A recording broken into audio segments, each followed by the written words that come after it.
สวัสดีค่ะพ่อแม่พี่น้องสวัสดีFCทุกท่านเนาะค่ะกลับมาพบมาพอกับเจตาพารวยคือเก่าค่ะในทางช่อง YouTube คลิปนี้เจตาก็จะวางแนวทางของเล่าพัฒนาค่ะจะเป็นของวันจันทร์วันที่30เนาะค่ะเห็นอยู่นี่ประวัติของเลขล็อกจิกวันที่27ที่ผ่านมาค่ะ FC พี่น้องป้องไปทุกท่านมีภัยตามภัยใดนำเลขล็อกจิกสายวิ่งสายลูดเนาะพี่น้องเพิ่นเข้าไปอยู่ค่ะเก้าตัวหนึ่ง2 งวดค่ะเจตาให้เบิ่งประวัติของเลขล็อกจิก449 3ตัวบน74ล่างของเพิ่นก็หลุด2ตัวเนาะค่ะจับคู่ไม่มาไม่เดินเจตาเป็นกำลังแรงใจให้คือเก่าค่ะ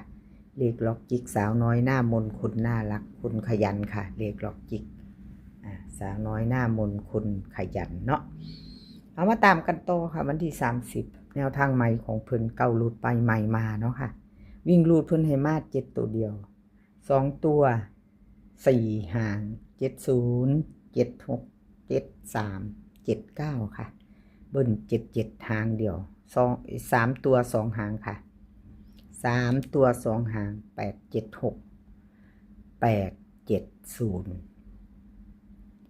วิ่งรูดกับตัวเดียวนะพี่น้องเน้นแคนเด้อของเลขหลอกจิกสาวน้อยหน้ามนคนขยันนี่2ตัวค่ะเพิ่นเน้น70กับ76 3ตัวเน้นทั้ง2หางค่ะ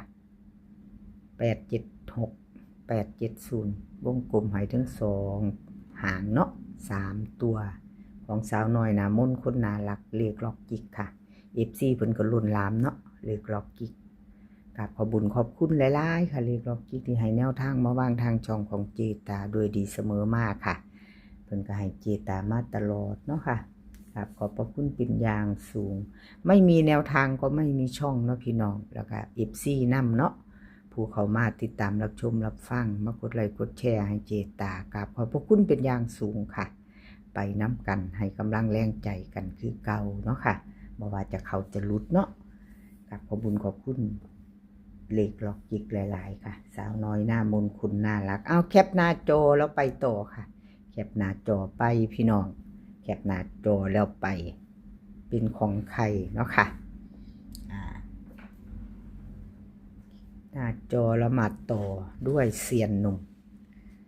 เซียนหนุ่มค่ะวันที่27ที่ผ่านมากับขอโทษขออภัย FC แทนเพิ่นเนาะค่ะที่แนวทางเพิ่นบ่เดินบ่เข้าเนาะ449ค่ะ3ตัวบน74ล่างวันที่27ที่ผ่านมาวิ่งรูดบ่เดิน2ตัวจับคู่บ่เข้าบ่มีเนาะพี่น้องไม่มาไปเบิ่งบ่ตองวดเนาะเข้ามา9119อยู่เด้อค่ะวันที่25 2งวดหลุดงวดนึงค่ะเจตาให้เบิ่งประวัติ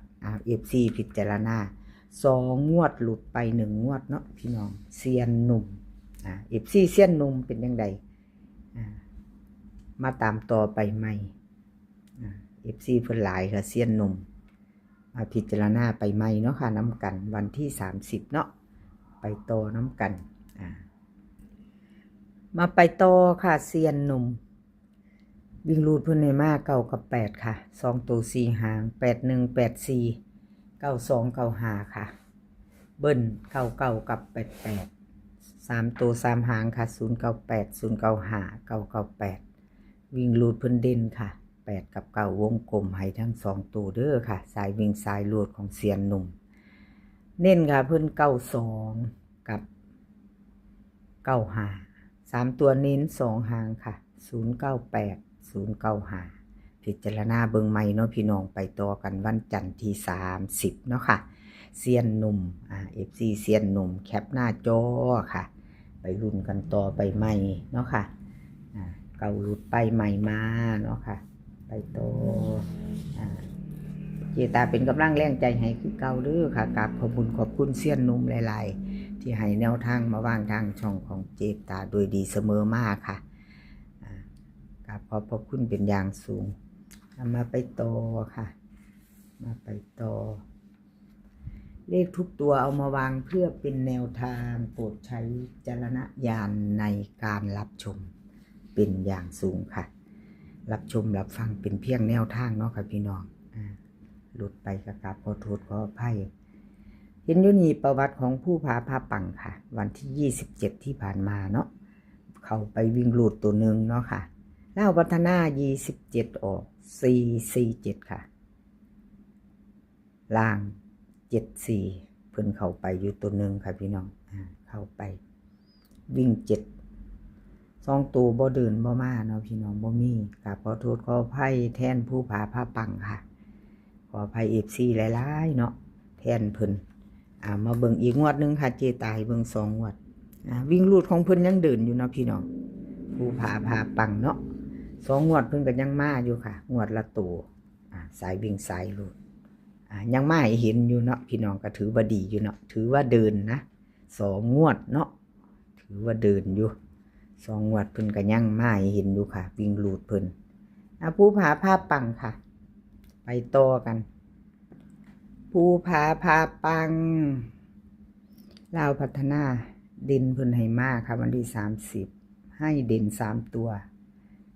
วิ่งลูดเนาะวิ่งลูดนั่นล่ะเด่นเพิ่น3ตัว7กับ4กับ8ค่ะ2ตัว4หางค่ะ2ตัว4หาง74 78 48 43ค่ะ3ตัว2หาง748 743ค่ะเด่นทอกันหมดเด้อค่ะพี่น้องวงกลมให้7แล้วก็4แล้วก็8เด่นเพิ่นเนาะค่ะ2ตัวก็เน้นให้ถึง4หางค่ะให้ถึง4หาง74 78 48 43ค่ะ3ตัว2หาง7แล้วก็4แล้วก็8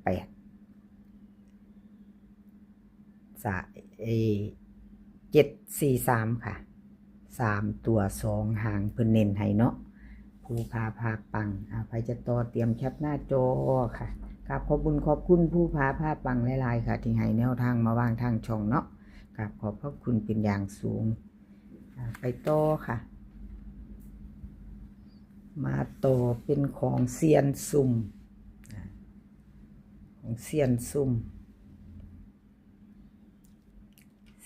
มค่ะลาวพัฒนา449 3ตัวบน74ล่างเอาของเพิ่นเข้าไปเก้าอยู่เนาะพี่น้องเข้าไปวิ่งเก้าเนาะเก้าตัวหนึ่งอยู่ค่ะนี่เจตาลืมมาร์กสีเพิ่นตัวนี่เข้าไปอยู่เก้าตัวหนึ่งเด้อพี่น้องเซียนซุ่ม2ตัวขอโทษขออภัย2ตัวจับคู่ไม่เดินเนาะค่ะวิ่งลูดเพิ่นยังเข้าอยู่ทั้ง2งวดพี่น้องทั้ง2งวดละตัวเนาะงวดนี้ก็เข้าไปวันที่27นี่ขีดถูกนี่ค่ะ